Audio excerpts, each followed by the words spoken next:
তেতিয়া ইয়াত swimming pool নাছিলে আৰু নতুনকৈহে ৰিজৰ্টখন বনোৱা হৈছিলে। আৰু তাৰ পৰা আমি আহি পাই গ'লোঁ নদীৰ পাৰলৈ। ইমান যে পানী হৈ গৈছে চাওকচোন। আৰু নদীৰ পানী চাই আমি ৰখিবই নোৱাৰিলোঁ। ময়ো জোতা খুলি এয়া ভৰিটো একদম পানীত দি দিলোঁ। ইমান যে ঠাণ্ডা পানীখিনি, আৰু লাগাই নাই যে আমি ইয়াত মে' জুন মাহৰ মানে আছোঁ বুলি।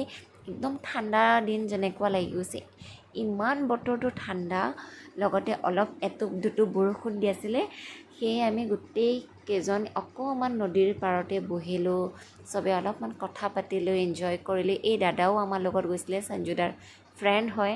আৰু এতিয়া আমি আহি পাই গ'লোঁ ভৈৰৱকুণ্ড টাউনত। সন্ধিয়াটো আমি নদীৰ পাৰতে থাকিলোঁ আৰু এতিয়া আহিলোঁ কিবা অলপ খাই যাওঁ বুলি। প্ৰথমতে আহি আমি অৰ্ডাৰ কৰিলোঁ চাহ, আৰু সঁচাকৈ ইয়াৰ চাহ বহুত টেষ্টি হয়, পিয়'ৰ গৰু গাখীৰৰ। আৰু এইফালে চাহ খাই আমি দি আছোঁ আড্ডা। আমি খুব জমনিয়াত গোটেইখিনি বহি আড্ডা মাৰি আছোঁ। মানে হাঁহি হাঁহি আমাৰ পেট বিষাই গৈছে, ইমান জমনি কৰি আছোঁ। সেইফালে দেউতাহঁতো বহিছে। তাৰপিছত আমি অৰ্ডাৰ কৰিলোঁ এয়া চিকেন চাও।